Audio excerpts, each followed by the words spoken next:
Olá a todos e todas, eu sou João Franzin, jornalista. Eu me encontro hoje no Sindicato dos Metalúrgicos de São Paulo, em Mogi das Cruzes, no centro de São Paulo, mais precisamente no bairro da Liberdade. Eu vou falar com o Miguel Torres, seu presidente. O Miguel preside o sindicato, o Miguel preside também a confederação da categoria e o Miguel é mais conhecido pelo público em geral como presidente nacional da Força Sindical. Miguel, muito obrigado por me receber nesta manhã. Obrigado, Franzin, à disposição. Estamos aí. Ô Miguel, você e este sindicato sempre mantiveram uma relação muito boa com os metalúrgicos de Guarulhos. Aliás, o Sindicato Metalúrgico de Guarulhos é uma espécie de desmembramento do Sindicato da Capital. Então eu queria saber o porquê dessa relação boa, contínua, fraterna e em que isso ajuda os trabalhadores. Olha, é muito importante manter essa unidade do movimento sindical, em especial dos metalúrgicos. E nós temos uma parceria, uma irmandade muito grande com os metalúrgicos de Guarulhos há muito tempo, né? Mesmo historicamente, quando houve o desmembramento de São Paulo, Osasco e Guarulhos, nós mantivemos, mesmo dentro da época da ditadura, mantivemos uma unidade muito forte de enfrentamento àquele momento, e isso continuou. Então, a gente se confunde até. Temos até convênios entre as nossas entidades, clube de campo, praia, as duas categorias se comunicam muito bem dentro dessa irmandade. E solidariedade, né? Uma questão de muita importância. Perfeito. Miguel, agora existe a amizade, existe o relacionamento, existe também a relação institucional entre duas entidades importantes, mas existe a unidade na luta, né? É verdade. É o mais importante. O que nós pregamos como movimento sindical sempre é a unidade na luta, a unidade da onde a gente sabe que o trabalhador precisa. E se o movimento sindical tem a maturidade, e não é de agora, de ter essa percepção que a busca pela unidade é permanente.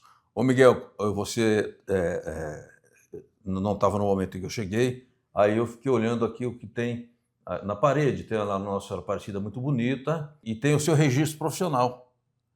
E eu só discordei de uma camisa de um time aí que tem pregada aqui, eu achei que destoa do ambiente. Você entrou na categoria em que ano? Olha, eu entrei em 74, por aí. Hoje, evidentemente, que do ponto de vista de relação entre empregado e empregador, está aposentado. Estou aposentado, estou aposentado. Nos últimos 15 ou 20 anos, que eu me lembre, não há uma grande luta dos trabalhadores brasileiros que você não tenha participado. E você vai muito a Brasília, esse muito aí, você põe entre aspas. Você está com uma certa regularidade em Brasília, cuidando de assuntos de ministérios, governo, Câmara, Congresso. E aí, quando você vai, você leva o peso da instituição Força Sindical. Por que tem essa atuação também em Brasília? Nós sabemos que não é só o nosso trabalho na porta da fábrica ou na porta das indústrias, no ambiente de trabalho, que você vai resolver os problemas mais importantes dos trabalhadores. Na porta da fábrica, na porta da empresa, você pode até avançar nas lutas ali internas, você avança nas reivindicações específicas daquela empresa, mas as lutas gerais passam e são decididas em Brasília. Tá. Não tem jeito. Então, a redução da jornada, como está sendo discutida agora, é decidida em Brasília, mesmo que a gente pode ajudar de outra maneira, fazendo a nossa mobilização no setor, mas é Brasília. Brasília que fez a reforma trabalhista, contra os trabalhadores. E da Previdência. Da Previdência e outras coisas que vieram aí contra os trabalhadores. Então, a importância de ter, lógico, um foco na base, mas também estar participando, discutindo as questões em Brasília que são muito importantes, tanto no Senado, quanto na Câmara, quanto no Supremo Tribunal Federal, quanto no TST. E outras lideranças partidárias. Sim. Então, nós temos sempre ministros, né? Nós temos muitas visitas a ministros para a gente ter esse intercâmbio e ter a possibilidade de estar defendendo cada vez mais o trabalhador perante Brasília. Pode parecer muito distante, e é um pouco distante, mas nós temos que estar lá. Perfeito. Lá é o centro das decisões e se a gente não ficar ligeiro, decisões contra a gente. Tudo lá, uma canetada lá tira direitos nossos. Tá. Hoje nós temos que ficar muito atento sobre a pejotização. Está no Supremo Tribunal Federal. Caramba. Né? Desde o ano passado tem aí uma corrente dentro do judiciário que tem que liberar geral para pejotizar, e nós sabemos que isso acaba totalmente com o vínculo empregatício. Tá. As pessoas vão ser PJs, não vão ter 13º, não vão ter férias, não vão ter seguro-desemprego, fundo de garantia, não vão ter nada. Tá. E isso vai prejudicar quem? A você, trabalhador, que vai ser o cara da ponta disso. A empresa vai o quê? Vai economizar tudo isso. E nós sabemos que isso nós não podemos admitir, não vamos admitir, é uma luta que nós estamos fazendo dentro do Supremo. Já tivemos diversas reuniões com ministros, mas a gente sabe que ainda precisa avançar nisso. Perfeito. Anote essa palavra, pejotização. Você é balconista de um bar, é metalúrgico numa empresa aqui de São Paulo, você é comerciário, você é empregado, você é seletista, você tem um conjunto de leis que te protege e a convenção coletiva da categoria, que acrescenta direitos. Com a pejotização, isso some. E uma coisa que a turma não está vendo ainda, a turma, eu digo o empresariado, acaba também com o sistema S do empresariado. Imagina isso dentro do SESC, Senai, tudo isso vai para o vinagre. Acaba, porque o PJ não vai querer pagar aquela taxa que as empresas pagam. Acaba com a Previdência Social, que é outro... Santo Deus. Acaba com uma estrutura social que o Brasil tem, que é baseado na questão das pessoas estarem trabalhando com carteira assinada ou pagando seus impostos. Então, é uma grave ameaça que nós estamos lá. E estamos, lógico, enfrentando isso junto com as centrais sindicais, diversos debates, diversas agendas, mas temos que enfrentar sim. Ô Miguel, existe uma ilusão muito plantada pela direita, marota, malandra, esperta, que joga pedra e esconde a mão, que a CLT atrasa, que o melhor é você ser empreendedor. Vou dar o meu caso. A agência sindical tem 35 anos. Se eu não trabalhar 12 horas por dia, inclusive muitas vezes de sábado e domingo, a agência fecha as portas. Esse é o paradoxo da contratação, do modelo de trabalho. E nós sabemos que vai ser muito mais a jornada de trabalho para quem é um pejotizado, não existe limite. Sim. Ele é uma pessoa jurídica quando se pejotiza. Então é isso que a gente tem que ver. Nós tivemos um exemplo, desculpe estender um pouco nisso, nós tivemos uma audiência com o ministro Flávio Dino, por um outro motivo, mas entrou a questão da pejotização. Ele contou uma história e depois nós vimos que ele está falando isso também na internet. Que ele estava lá no estado dele, Maranhão. no Maranhão, aí foi comprar um sapato numa loja, ficou conversando com as atendentes, perguntando como que estava, então perguntaram de fim de escala, aquelas coisas todas, e ele sentiu um rapaz, estava atendendo uma outra pessoa, mas bem alheio àquela conversa. Ele foi fazer a pergunta, como que estava, o que ele achou. Tá. O cara falou, não, eu não vou discutir porque eu sou PJ. Então, um vendedor de sapato. Sim. Pejotizado, isso quebra toda e qualquer questão lógica. Quer dizer, ele se auto-excluía. Auto-excluía, porque ele sabe que não... E mostra o perigo que é essa pejotização. Tá. Então, vai pejotizar tudo. Meu Deus. O Rio de Janeiro já tem coletores de lixo sendo pejotizado na grande Rio. Quer dizer, é um empreendedor, e você põe entre aspas, bem grande essas aspas, que coleta lixo. Ele empreende o quê? Ele tem horário para entrar, horário para sair, quando tem, né? Horário de almoço, se sofrer acidente, ele não tem a cobertura previdenciária, ele não recebe adicional de periculosidade, porque ele trabalha com produto sujo, e aí... Não tem sindicato. A direita fala assim para ele, mas você é empreendedor. Então, cuidado com os conselhos que a raposa te dá. É isso. Não é isso? É uma luta. Uma luta. Não podemos deixá-la. Não. Aliás, por falar em luta, você criou um bordão, né? Em publicidade chama slogan, né? Assim, na vida comum chama bordão. Muito interessante. Miguel diz assim, a luta faz a lei. No começo eu achava aquilo meio estranho, falei, acho que o negócio não vai pegar, não. E não é que pegou, rapaz? E é que tem uma discriminação quando a gente fala de luta, a maioria das pessoas pensa que é a porrada, que é sair na mão, que é... A luta, para nós trabalhadores, começa às vezes de fazer uma pauta de reivindicação com um trabalhador de uma empresa que Sim. são oprimidos. É uma Sim. luta para a gente poder conversar com o trabalhador. É uma luta poder organizar uma pauta, é uma luta organizar uma reunião, é uma luta organizar uma assembleia. E é lógico que a partir disso vem as lutas mais fortes, que pode ser uma greve, pode ser uma passeata, pode ser uma invasão de fábrica, como na década de 80. Sim. Nós conseguimos a redução de jornada por isso. Então, esse jargão puxa também a responsabilidade do trabalhador ter a consciência que tudo que ele tem de direito veio pelo movimento sindical, veio pela luta. Sim. Nenhum direito que nós temos hoje não veio pelo movimento, não saiu do movimento sindical junto com seus trabalhadores. Tudo.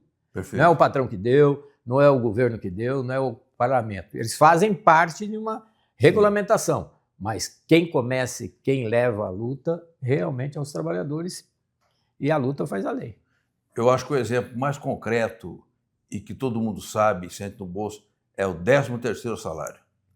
As pessoas, o presidente João Goulart assinou o decreto, ele é um sujeito democrático, avançado, entendeu o pleito dos trabalhadores, mas teve uma greve que, se não me engano, durou 18 dias para que a gente conseguisse, as gerações anteriores, não é do meu tempo, e nem do Miguel, conseguisse o 13º salário. PJ não tem 13º. Muito bem. Então é preciso prestar muita atenção nos discursos, nas narrativas.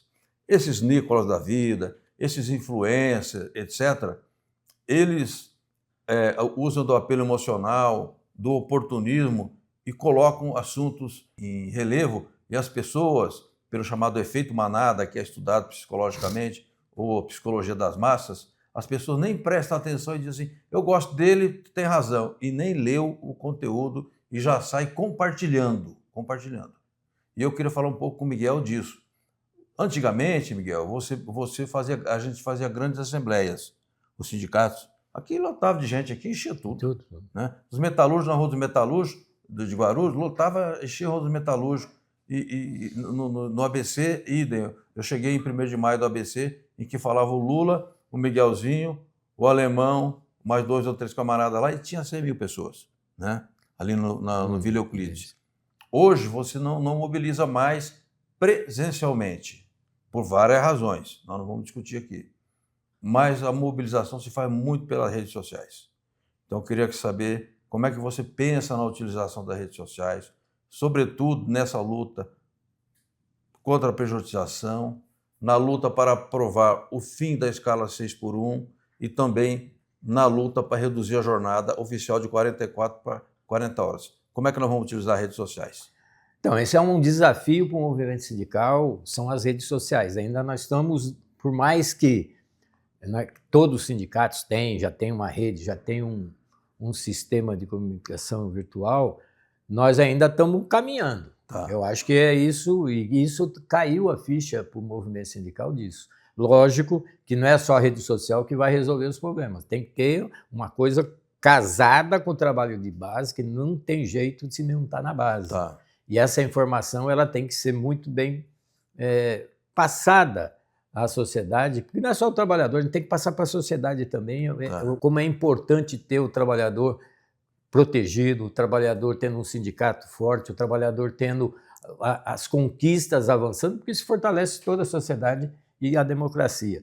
Então nós estamos, o movimento sindical tem avançado nessa questão, mas ainda eu acho que falta muito investimento, e o investimento nesse momento, o movimento sindical está muito precário, porque nós temos contribuições oficiais, a gente está com grandes problemas, desde a reforma trabalhista, mas é uma luta. Nós temos que buscar meios, soluções para estar enfrentando esse momento que a gente sabe que é crucial para o desenvolvimento, para a informação e para que os sindicatos continuem fortes e venham cada vez mais fortes.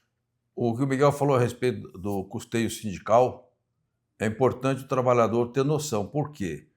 Faz 10 anos, que é de 2017 para cá, praticamente 10 anos, em que o movimento sindical vem sobrevivendo a pão e água. Porque, além de acabar com o imposto sindical, se criou muita dificuldade para estabelecer meios de custeio. Porque, ora, como você citou, o sistema S dos empresários é descontado automaticamente da folha de pagamentos. Eu, na agência sindical, eu paguei durante 29 anos para o sistema S. Depois mudou lá o sistema para a Eireli, aí eu não precisei pagar mais. Mas 90% das empresas contribuem. Então, se há um custeio garantido em lei pelos patrões desde os anos 40, por que não tem para o sindicato? Então, é um absurdo, né? Só dar um exemplo. Hoje, o único imposto sindical que tem no Brasil é a contribuição para o Sistema S. Um trabalhador já, movimento sindical, não tem. Então, nós estamos buscando fórmula disso, é uma injustiça que a gente vê, porque o sindicato ele representa a categoria como um todo, sócios e não sócios, né? Então, mesmo aquele trabalhador que não é sócio, que não contribui com o sindicato, que faz cartinha de oposição, ele é beneficiado pelo acordo, pela convenção coletiva que o sindicato faz, Sim. que avança em direitos, né? Muitas vezes o trabalhador nem sabe o que ele tem, e às vezes ele nem quer saber o que ele tem, que o sindicato tem conquistado nas negociações coletivas ou na convenção coletiva. Perfeito. Miguel, tem aqui um camarada aqui atrás, um metalúrgico com você, Luiz Inácio, pernambucano Luiz Inácio Lula da Silva. Eu tenho observado várias conquistas reais, concretas no governo Lula. Eu vou citar uma que eu considero muito importante, que foi isentar do imposto de renda quem ganha até R$5.000. Portanto, 80% dos brasileiros deixaram de contribuir com o imposto de renda. Metalúrgico ganha cerca de R$5.000, ao final do exercício, ele terá economizado, porque ele deixou de pagar imposto de renda, tipo R$4.500, é quase um 14º salário. E eu, lamentavelmente, vou dizer isso aqui, porque eu sou um ativista sindical também, eu vejo que o trabalhador não valoriza essa conquista. Por quê? Isso é uma coisa difícil de entender, né? Porque a conquista sindical. Eu estava lá na Conclate, dia 20, em abril de 2022, quando o Lula disse: se eu for eleito presidente da República, desculpe interromper, até o final do meu mandato eu vou isentar do imposto de renda R$5.000. Nós reivindicamos e ele cumpriu. Cumpriu, nós não podemos reclamar, porque os avanços, um parênteses aqui, que nós tivemos desde a eleição do companheiro Lula, em 2022, foram visíveis. Sim. Mas não está chegando mesmo as pessoas sendo beneficiadas, a gente não vê um retorno minimamente de reconhecer a importância que é essa volta. Um exemplo que a gente tem que dar, porque eu acho também, para mim, talvez foi a medida mais importante, foi a política de valorização do salário mínimo, que voltou, que ficou 6 anos sem aumento real, e já agora, em 2023, o presidente Lula refez a política de valorização. Isso dá a garantia que o salário mínimo não fica estagnado, atinge milhões e milhões e milhões de famílias que a gente sabe que tem necessidade e faz a economia girar, e isso faz também, lógico, os benefícios para o setor econômico. Então, é uma questão que a gente tem que achar o meio da comunicação e buscar isso, essa importância, e também o trabalhador saiba reconhecer isso, a importância que é isso, porque se fosse no outro governo, não teria. Nós estaríamos aqui já há 10 anos sem reajuste do mínimo. Não teria valorização do salário mínimo, não teria política de salário igual, trabalho igual, salário igual para homens e mulheres. É uma lei do Lula. Não teria o pé de meia. Se nós for elencar as questões sociais, os projetos sociais, a gente vai ficar aqui meio dia falando. Sim. Agora, isso não está tendo uma repercussão que garanta que a gente consiga reconhecer essa importância. Tá. E nós vamos ter que reconhecer, eu acho que o papel do movimento sindical é esse, né? Mas a gente tem que estar no dia a dia tentando, falando. Tem problema de comunicação com o governo? Também acho que tem, mas é uma questão que a gente tem que ajudar mais também. Estou achando que nós temos que pôr o pé na estrada e não estamos pondo. Perfeito. O salário mínimo, se ele não tivesse sido reajustado no primeiro governo Lula, no segundo governo Lula, no governo Dilma, agora no Lula 3, acima da inflação, hoje o mínimo seria metade do que ele está valendo. Seria aí por volta de R$700. Aí o sujeito disse assim, mas eu não ganho salário mínimo. Todos nós ganhamos salário mínimo, direto ou indiretamente. Porque o piso de muitas categorias profissionais, ele é referenciado pelo mínimo. Vou pegar o caso dos engenheiros, por exemplo. Os engenheiros é lei, tem que ser tantos salários mínimos. Então, até o engenheiro, que é um profissional liberal, ele ganha salário mínimo, embora às vezes ele não saiba disso, ou ele, de certa forma, desconsidere esse fato. O professor universitário, também o salário dele é referenciado pelo salário mínimo e assim por diante. Aliás, o governo anterior, o senhor Jair Messias Bolsonaro, deu apenas e tão somente o reajuste da inflação, do INPC, para o mínimo. E no último ano deu abaixo e ficou devendo R$ 7 para cada brasileiro, tá? Nós vamos cobrar, tá? Porque isso aqui não é do governo, é nosso.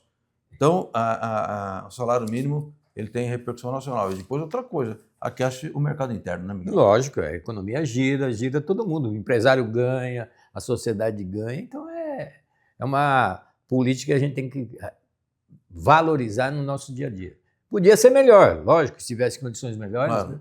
Mas é uma questão que garante. Eu lembro que em 2000, nós fizemos uma marcha de São Paulo para Brasília, com 200 dirigentes sindicais, reivindicando naquele momento um salário mínimo de $100. Sim, que daria hoje R$ 500. Você vê que não chegava nem a $100 na... Então, essa política de valorização chegou onde nós estamos. Sim. Tem que melhorar? Tem que ser o salário mínimo de IES? Ser ótimo, mas ainda não temos condições, mas é o caminho. Hoje está acima de $300 e a diferença entre 100 e 300 não é desprezível, né? A gente tem que valorizar isso. Ô Miguel, agora, este ano nós teremos eleições. E o bicho vai pegar. Com certeza. Ela já está pegando, né? Já. Estão pegando alguns já. Estão pegando. O Ciro, não o Ciro Gomes, o outro Ciro, o Cacai, que é o advogado de Brasília, todo mundo sabe que o Cacai é um advogado que só pega BO, causas difíceis. O Cacai pulou fora da defesa do Ciro, e eu até brinquei ontem nas redes sociais e disse assim, o fato do Cacai ter pulado fora do barco é o sinal, é a denúncia do crime. Ele foi inteligente ao denunciar, dizendo o seguinte, tá mais sujo que pau de galinheiro, eu estou pulando fora. Né? É isso aí. Agora, nós do movimento sindical, Miguel, e a força sindical, tem uma tradição. Nós conversamos com a esquerda, com a direita, com o centro e com aqueles que não são nada, como disse o Kassab. Meu partido é de esquerda, não é de direita, não é de centro, não é de nada. Nós conversamos com todo esse povo, né? Todo mundo. Nós temos, dentro da força sindical, nós temos essas tendências, todos os partidos aqui, respeito, participamos de eventos, então nós temos essa habilidade, eu acho que pode ser chamada assim, de conversar, escutar, aceitar o debate com todos. Se nós defendemos a democracia, nós temos que ser democratas. Começa por aqui, né? Se eles não quiserem conversar com a gente, aí já é problema deles, né? E muitos não querem. Né? Isso não, só não conseguimos conversar com o ex-presidente Bolsonaro. As centrais sindicais, no primeiro dia já do mandato dele, mandamos um ofício pedindo uma conversa, porque ele era o presidente da República, para levar nossos pleitos. Não nos respondeu, não recebeu uma Ignorou. Passou os 4 anos. E nos deu o presente de grego, que o primeiro ato do governo Bolsonaro, é preciso registrar que isso é história. Ele extinguiu o Ministério do Trabalho, deu uma canetada lá, esquartejou. Acabou com o Ministério pedacinho para dar lá para acabar com toda a proteção que o trabalhador tinha a partir das fiscalizações. Exatamente. Miguel, por falar em fiscalizações, por falar em condições de trabalho, por falar em importância do Ministério, eu estava lendo ontem, por sinal, uma pesquisa feita por auditores fiscais do Ministério do Trabalho, atestando, lamentavelmente, o aumento dos acidentes de trabalho. Verdade. Acidentes, clássico acidente com máquina, espilhadeira, cai da escada, acidente elétrico, né? Mas me chamou muito a atenção que as doenças, o adoecimento mental já é a segunda causa de afastamento pelo INSS. Eu pergunto, o que está acontecendo?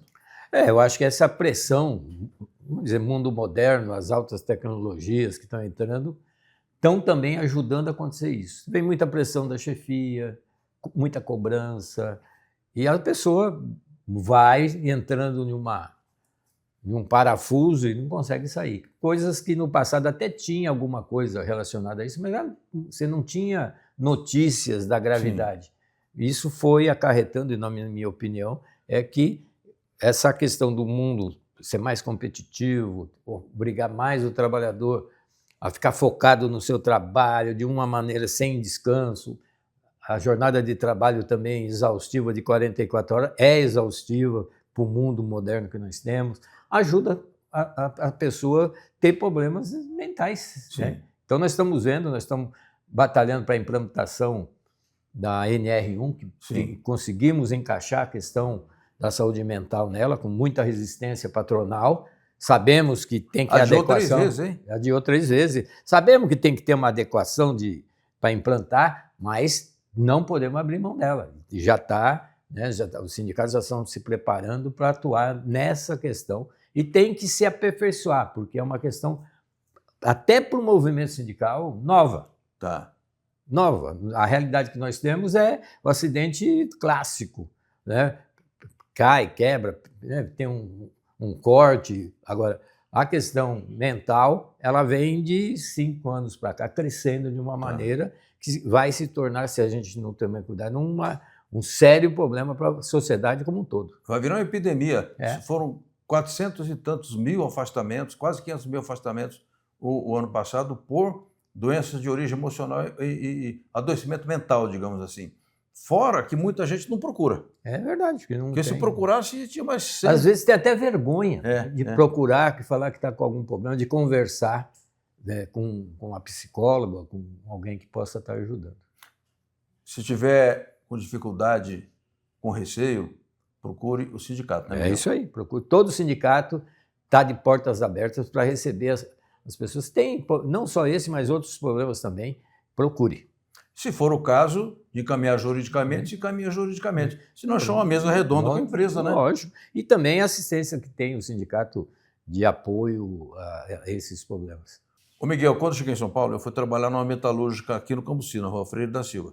Eu fui trabalhar, bater folha de pagamento, lá naquelas maquinonas Hamilton antigas, né? E pegar a carteira de peão lá, que a cada 3 meses tinha reajuste. A inflação era alta, né? Tinha que atualizar as carteiras. A gente não ouvia falar em burnout, a gente não ouvia falar em estresse, a gente não ouvia falar em síndrome do pânico, né?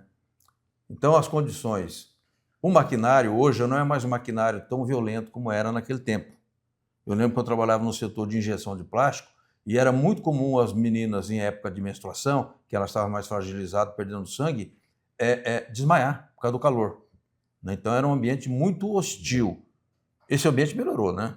Não, melhorou muito. Eu acho que aí também tem um papel muito forte dos sindicatos na década de 80, que criaram um pool de sindicatos atuando na área da saúde e segurança. Criaram mapa de risco, criaram tantos mecanismos, mesmo para a organização sindical, que foi importante, mas mecanismos de atenuar e diminuir aquele processo que era muito impactante. Os acidentes eram de cortes de membros, era uma coisa... O Lula teve um dedo cortado por um torno. O que tinha de acidente de prensas, esquartejando, cortando membros dos trabalhadores, era muito grave, era a mão. Às vezes tinha trabalhadores que não tinham nem os 4 dedos da mão. Isso já aconteceu muito. Nós tivemos muitas ações aqui para diminuir isso. Eu acho que foi crescendo, o movimento sindical também se envolveu mais na questão da saúde e segurança, praticamente todos os sindicatos hoje têm um departamento de saúde e segurança do trabalhador que cuida da CIPA, o sindicato orienta como votar em CIPA, qual a importância da CIPA. Então tem todo um processo que foi construído desde a década de 80, que hoje está até tendo benefícios a mais ou garantias a mais dentro, inclusive, das normas regulamentadoras, dentro da CTPP, como a NR1 que chegou agora. Perfeito. Mas tem diversos NRs que vêm em defesa da saúde do trabalhador, que foi construído pelos sindicatos. Agora não é mais CIPA, é CIPA-A. Esse A é de assédio, porque, claro que a agressividade, a agressão no passado, no processo produtivo, vinha pelas máquinas. Também vem hoje, mas hoje vem muito a agressão pela pressão das chefias, pelo assédio moral, pelo assédio sexual. Aqui no sindicato é o Luizinho, que é o diretor que cuida da área da saúde. Em Guarulhos é o Nildo, ele é Nildo Queiroz. Em Osasco nós tivemos o pioneiro, né, que era o Carlos Aparício Clemente. Né? Então, como é que a Força Sindical orienta os seus filiados na questão da CIPA e da segurança? Então, nós temos um departamento também dentro da Força Sindical de Saúde e Segurança, é o Scaboli, que é o secretário.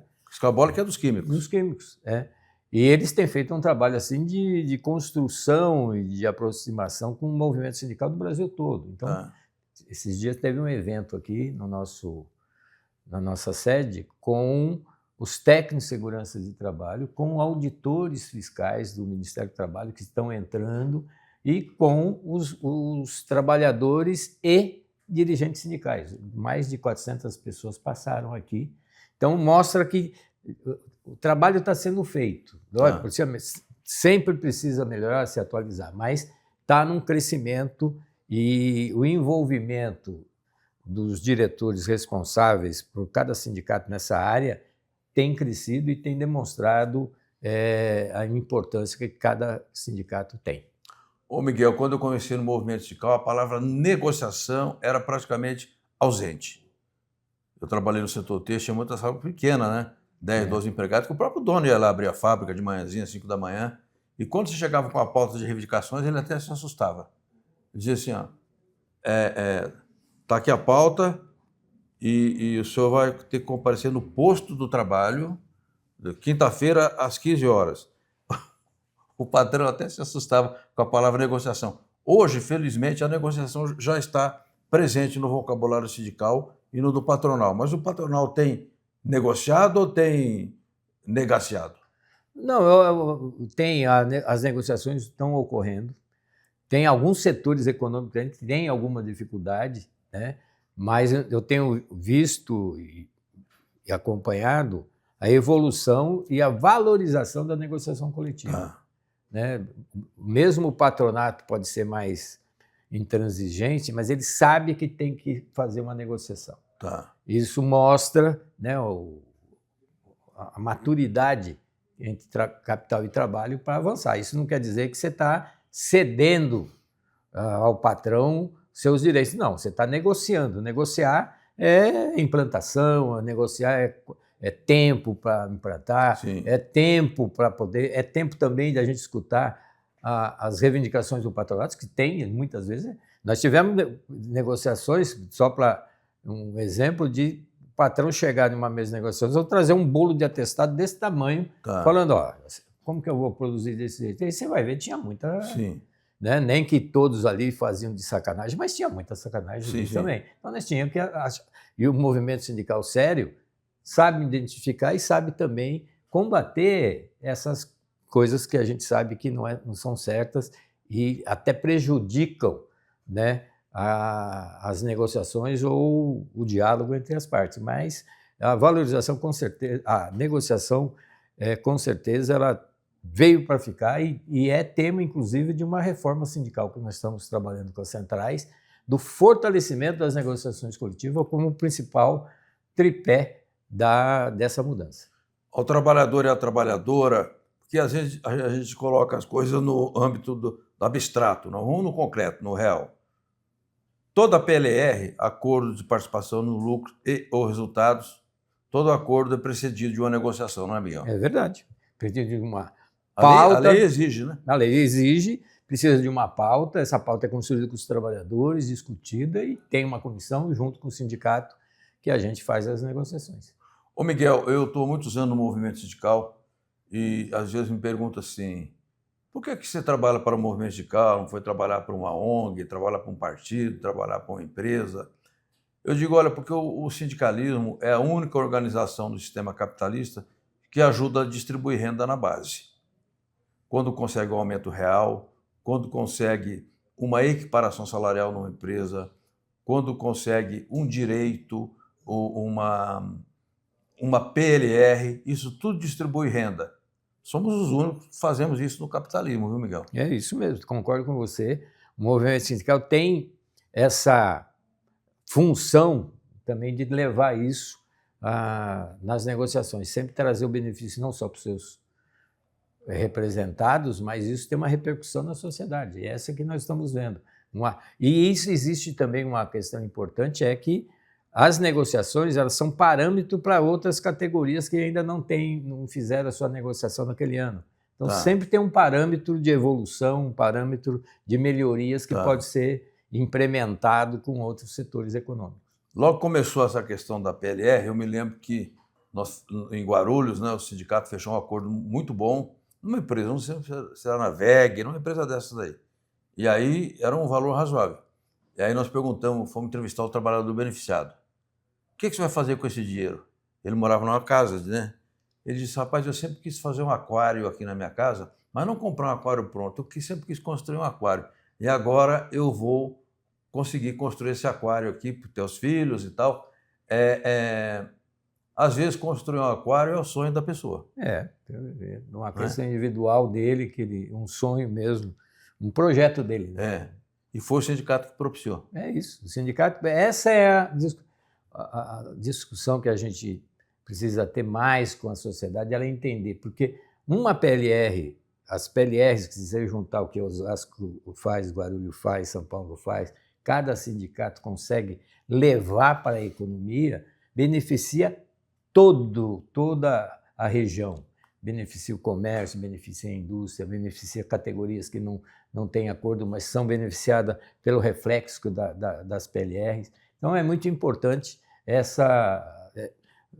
as negociações de PLR que levam essa discussão e a gente precisa ter condições, e talvez isso é uma falha que a gente não conseguiu achar, de mostrar para a sociedade essa importância.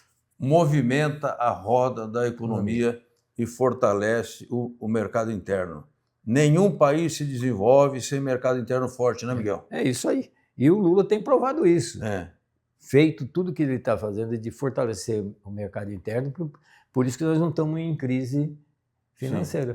Sim. Eu acho que isso é o MEDIC, o que o MEDIC fez para a indústria nesses 3 anos e meio... Nova Indústria Brasil, chama o projeto. Não foi feito em mais de 30 anos no Brasil. Tá. Então, o que o governo está fazendo com o agronegócio, com o Plano Safra, com todo esse investimento que tem, se não fosse a habilidade do nosso governo, a gente sabia os problemas que ia ter, inclusive com essas guerras, né, que estão ocorrendo no mundo. Então, isso é muito importante. Perfeito. O Miguel Torres, presidente da Força Sindical, presidente do Sindicato dos Metalúrgicos de São Paulo e Mogi das Cruzes e presidente nacional da Força Sindical. Nós vamos entrar num outro assunto agora, que às vezes o trabalhador torce o nariz, não sei por quê, que é política. Né? Se não tem água tratada no bairro dele, é política, falta de política. Se a rua de noite está escura e a filha dele ou o filho sofre ameaça no ponto de ônibus quando vai estudar, política. Se a viatura da Guarda Municipal não passa ali, ou a PM só passa de vez em quando, é política, ou ausência de política. Né? Portanto, a política ela é vital, né, Miguel? Eu concordo com você, eu acho que existia um lema no movimento sindical que política partidária, esses anos 80 para lá, era da porta para fora do sindicato. E o movimento sindical, a grande maioria, estava nessa linha. Só que quando ele acorda o que estava acontecendo, ele já estava fora das decisões que o trabalhador teria direito de estar, que era no parlamento. E a direita sentada nas nossas cadeiras. E a direita ocupou todo o nosso espaço que nós tínhamos. Então, a importância da participação do trabalhador é entender aquilo que eu falei um pouquinho atrás. O sindicato consegue resolver os problemas dele ali na porta da fábrica, uma reivindicação, um benefício, mas as grandes melhorias que ele vai ter é no parlamento. Perfeito. É na Câmara Municipal, é na Assembleia Legislativa, é na Câmara Federal, é no Senado Federal, que vão tomar as decisões que vão acarretar em uma mudança na nossa vida, para o bem ou para o mal. O avanço ou o retrocesso? O avanço ou o retrocesso. E, infelizmente, nós estamos num momento agora que, se depender do Congresso, é retrocesso certo. É só ver as votações que nós estamos tendo. É lógico que a gente tem lá uma base muito pequena. Estourando ali, nós temos 120 votos dentro da Câmara, estourando no Senado 42, 39 votos. Então, são coisas que a gente tem que começar a construir. E eu gostaria de entrar nessa questão, Francisco, só para lembrar, a nossa legislação eleitoral, ela é proporcional. Nós gostando ou não, ela é proporcional. E o que se entende por proporcional? Que a sociedade vai estar representada proporcionalmente dentro dos poderes legislativos. Então, se nós trabalhadores somos a maioria da população, por que nós não somos a maioria dentro das câmaras municipais, a maioria nas assembleias legislativas, a maioria na Câmara Federal, a maioria no Senado? Então, nós estamos perdendo a nossa representação e quem está fazendo isso, infelizmente, são nossos trabalhadores e trabalhadoras, a população trabalhadora, que vota em outros candidatos que nunca vão defendê-la lá no parlamento, tanto a nível municipal, estadual ou federal. Então, a população tem que começar a pensar a classe que ela está e votar nas pessoas que minimamente ou muito representam aquele setor econômico, que leva os interesses dos trabalhadores à frente, e isso nós temos que fazer um debate muito forte, porque o que está acontecendo hoje no Parlamento Nacional é gravíssimo para os trabalhadores. E nós podemos ter perdas muito maiores se nós não melhorar essa correlação de força para o ano que vem. Entendi. Então nós temos que estar aí, o movimento sindical tem esse papel de estar convencendo as suas bases que tem que votar em quem defende os interesses dos trabalhadores. Minimamente, não vamos defender o interesse do agro. Lógico que no parlamento você vai ter discussões que às vezes você vai apoiar a questão do agro, mas você pode ter certeza que o agro nunca vai apoiar uma questão dos trabalhadores, que a indústria nunca vai apoiar uma questão dos trabalhadores. Tem que ser trabalhador, tem que ser pessoas ligadas aos trabalhadores nessa representação. Senão, é mais uma vez que nós podemos até ter um cenário pior do que temos hoje no ano que vem. Perfeito. O Miguel falou da representação na democracia, é importante isso, porque a classe dominante ela representa no máximo 10% da população. Os outros 90% somos nós, né? Metalúrgico, o jornalista, o dono do bar aqui embaixo, o taxista, nós é que formamos os 90%. E nós não estamos representados no Congresso Nacional, estamos subrepresentados. Então nós precisamos prestar atenção nas eleições proporcionais, olhar o candidato, e eu sempre brinco que nós devemos fazer um exercício não de adivinhar o futuro, adivinhar o passado do candidato. Quem é esse sujeito que apareceu pedindo voto aqui? Quem é ele? Qual é a folha de serviço que ele já prestou para a sociedade? Qual a sua contribuição que ele já deu como líder classista, ou seja da área sindical, da área intelectual, ecumênica, etc, etc. Qual é a contribuição que ele deu, né? Porque também não adianta subir no púlpito e falar amai-vos uns aos outros e depois mandar votar naquele Ciro que a polícia está... Não no Ciro Gomes, no outro Ciro que a polícia está na cola dele, porque aí fica uma coisa falsa. Você prega uma coisa ali para os seus fiéis, o padre ou o pastor, que quer que seja, e depois, na hora da votação, você faz campanha para ele na cara dura, né? Então é preciso ter que todos nós, católicos, protestantes, evangélicos, neopentecostais, espíritas, umbandistas, ateus, né? Mas que todos nós prestemos muita atenção nisso. Dá uma olhada na ficha, na folha corrida, no passado do seu candidato. Ou se ele nunca participou da vida política, avalie as suas possibilidades reais, compare seus atos, seus gestos. Se entre aquilo que ele fala e aquilo que ele faz não há incoerência. É isso aí. Não é isso, Miguel? Agora, a força sindical, que orientação que ela passa para os seus sindicatos no sentido de ter uma participação política efetiva e no bom sentido, seletiva? Nós temos feito nesses últimos 3 anos uma proposta que cada estado que nós temos no Brasil, principalmente, que a gente tenha candidatos sindicalistas tanto à Câmara Federal como como nas Assembleias Legislativas e também nas câmaras de vereadores. A importância do movimento sindical está lá, que ninguém mais entende o que o trabalhador passa, que não for o dirigente sindical. Ele que sabe o sufoco que ele tem no ônibus, ele que sabe o sufoco que ele tem na empresa, pela pressão da chefia, pela pressão pela produção. É o movimento sindical, o dirigente sindical que tem esse contato. Então, nós estamos incentivando, faz uns 3 anos, o movimento sindical se preparar para ser candidatos a deputados, senadores, a vereadores, para que a gente possa melhorar, oxigenar esse cenário que é totalmente desfavorável hoje ao movimento sindical e aos trabalhadores, quando a gente fala. Dá um exemplo aqui para você que eu vi, tem 2 casos, mas um caso que eu vi de um pastor, e isso não é nada contra a religião, porque a religião cada um cuida e faz.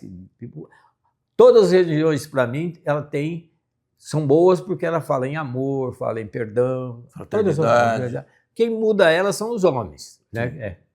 Eu vi um pastor, que ele é presidente de um partido, aqui de São Paulo, ele teve 99% do voto de quem? Dos trabalhadores da população mais humilde que nós temos.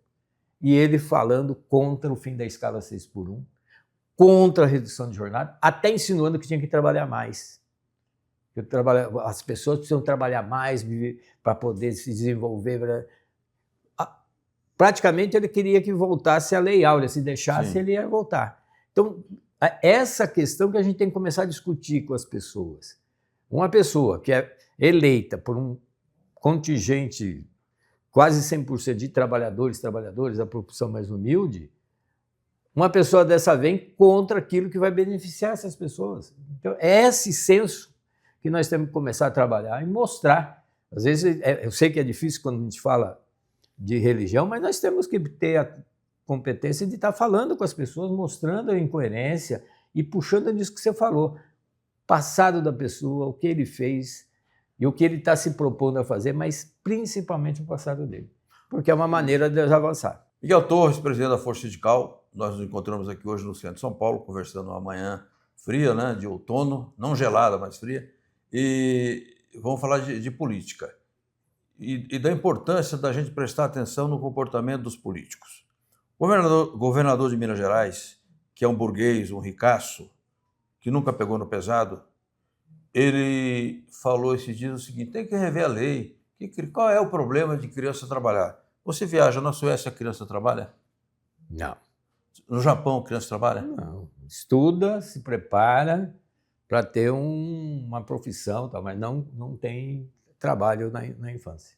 Então, a criança, o lugar de criança é na escola, o lugar do pai e da mãe é no trabalho, e aí a criança vai se formando, depois ela busca uma opção profissional e vai, digamos, se encaminhando para uma carreira, seja na indústria, seja no comércio, seja no banco, seja em qualquer outro setor. Mas é inadmissível que um governador, se um sujeito falar isso na Alemanha, eu acho que a polícia chamou ele para conversar. Fala: peraí, isso aí é uma violência contra as crianças, você está pensando o quê? Você quer institucionalizar a violência? Chama ele para ter uma conversa lá no particular. Mas aqui, infelizmente, eles saem na mídia e tem até jornalista, colega meu, que concorda com ele, lamentavelmente. Miguel, política ainda para a gente encerrar aqui a nossa conversa, que você está com a sua agenda lotada e é natural, porque você trabalha para caramba.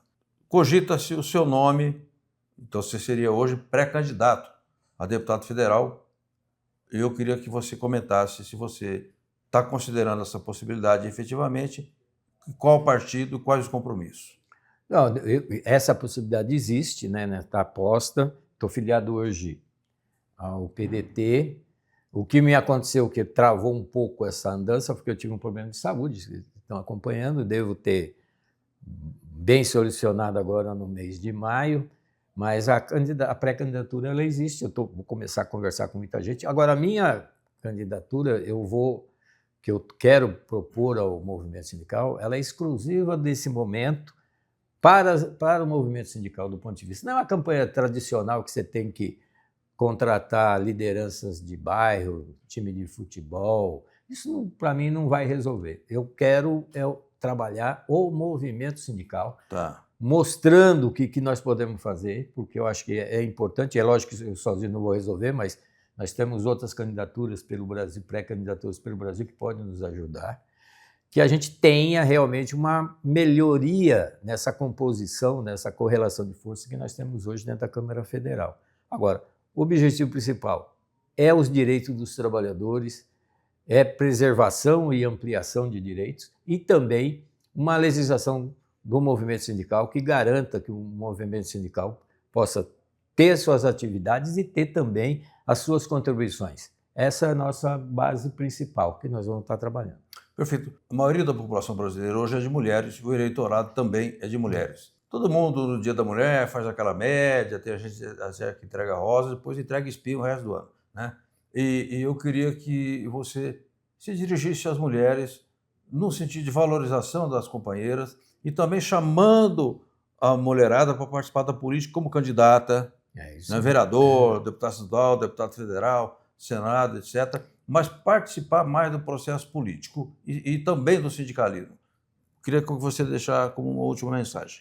Olha, o que você falou é muito importante. Nós temos hoje, o movimento sindical tem tentado e tem feito muita coisa de atrair as companheiras para o mundo sindical, que acho que é o primeiro passo que a gente tem que dar. As mulheres estão cada vez mais sendo, em casos, em categoria, até a maioria dos trabalhadores. Sim. E a minoria nas direções sindicais. Então fica uma relação que não tenha muito vínculo com a necessidade que as companheiras têm naquele ambiente de trabalho com a direção sindical, Sim. que às vezes não entende, não por culpa dele, mas às vezes não é uma coisa fica que assimétrico, né? Então o que nós estamos tendendo é fazer manifestações, ações que traga a mulher para o mundo sindical no primeiro momento. E nós sabemos da dificuldade. Né? A mulher já tem dupla, tripla jornada de trabalho sem participar do movimento sindical. Sim. Participando do movimento sindical, a gente sabe os problemas, até familiares. Sim. Né? A grande maioria dos homens não aceita que a mulher dele venha no sindicato fazer uma reunião com dirigentes sindicais, até para as questões pessoais coletivas dentro de uma empresa. Então, esse é um outro dilema que a gente está. Nós buscamos...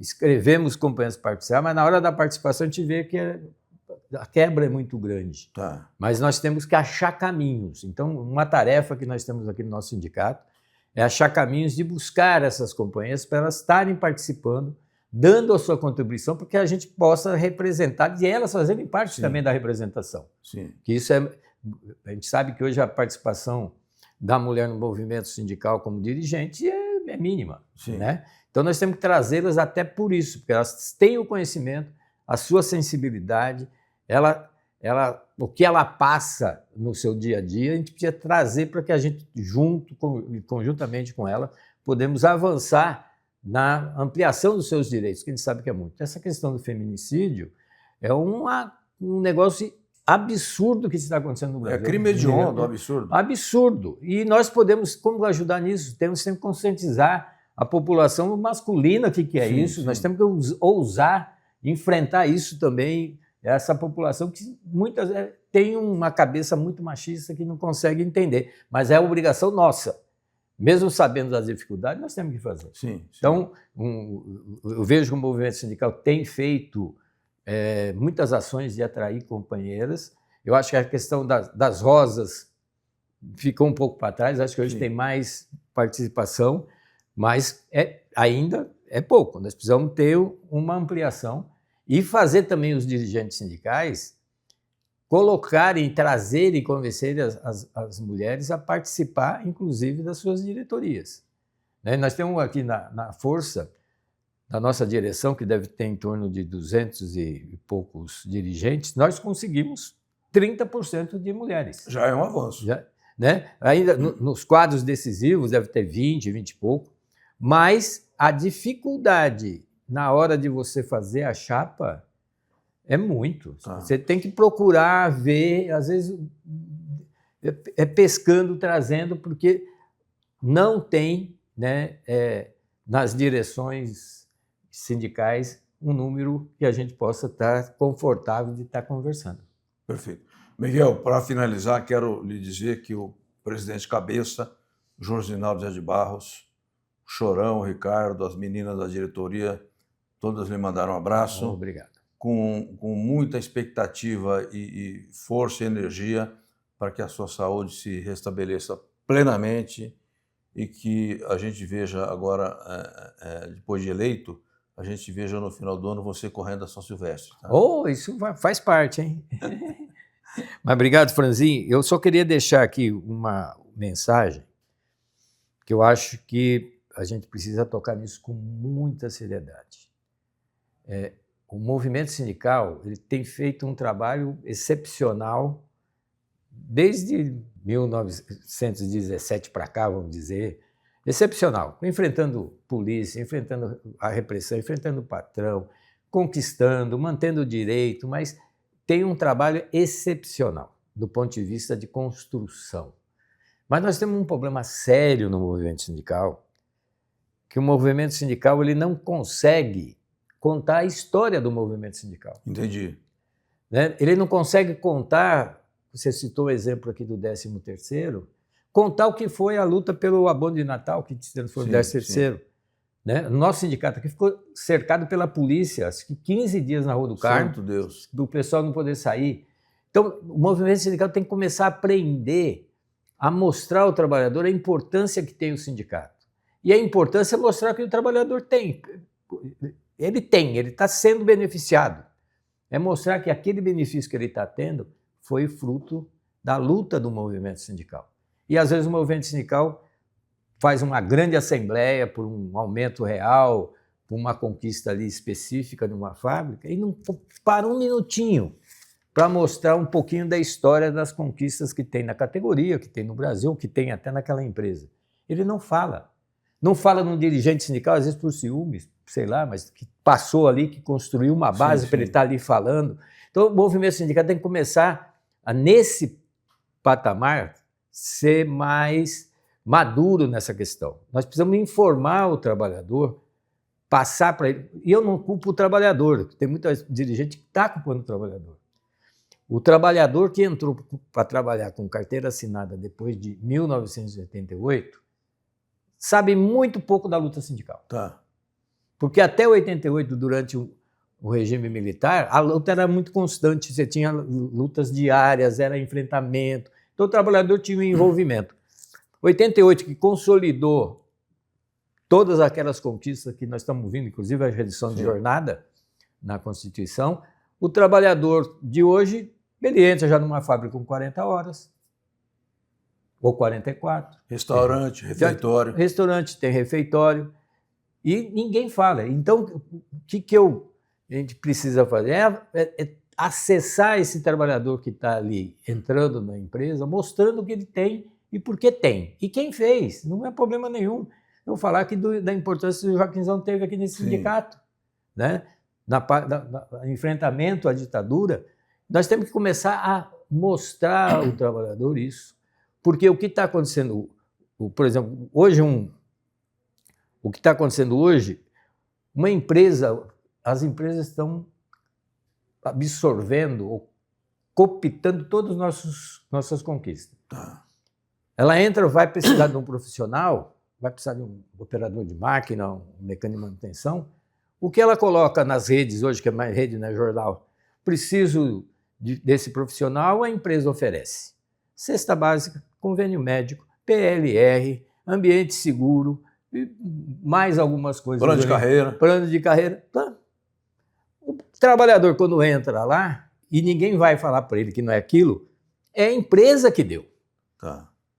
Nós não temos a capacidade de fazer uma assembleia e mostrar para aquele trabalhador que entrou ali que aquilo, a cesta básica foi luta, o convênio médico foi luta, né? A redução de jornada foi luta, né? Plano de carreira foi luta, negociação, a convenção coletiva, que abrange mais de 80 itens de avanço na CLT, é luta. Agora, ele não sabe disso. Então, nós não podemos nem culpar o trabalhador. Sim, sim. Então, nós temos que achar um meio de fazer isso. Eu peço essa reflexão do movimento sindical, de estar contando a história. As religiões, católica, evangélica, umbandista, todas as religiões. Tem um momento no culto ou na missa ou na sessão que estão fazendo, que quem está conduzindo lá, padre, pastor, pai de santo, vai lembrar, chamar a reflexão durante uns 20 minutos de uma coisa que ocorreu há 2000 anos atrás. Vai passar uma passagem bíblica, as pessoas vão ali refletir 20 minutos daquilo, vai chegar em casa lembrando daquilo e conversando. Nós não conseguimos fazer isso quando nós conquistamos em 62 o 13º. Então nós temos que começar a fazer a reflexão e mostrar essas conquistas vindo de onde veio e onde chegamos.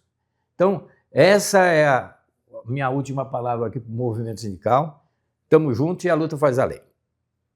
Muito obrigado, Miguel Eduardo Torres, presidente dos Sindicatos Metalúrgicos de São Paulo e Mogi, da CNTM, que é a Confederação Nacional, e da Força Sindical, onde ele tem uma atuação destacada e reconhecida. E, como é um amigo que tenho, quero lhe desejar muita saúde, muita energia e muita disposição para enfrentar os desafios da saúde, os desafios do mandato e, caso se consolide a sua candidatura, o desafio de uma campanha de uma campanha eleitoral, porque a campanha eleitoral é luta de boxe de peso pesado de 13 rounds. Então tem que estar preparado. Então, Miguel, boa sorte. Obrigadão, Franzinho.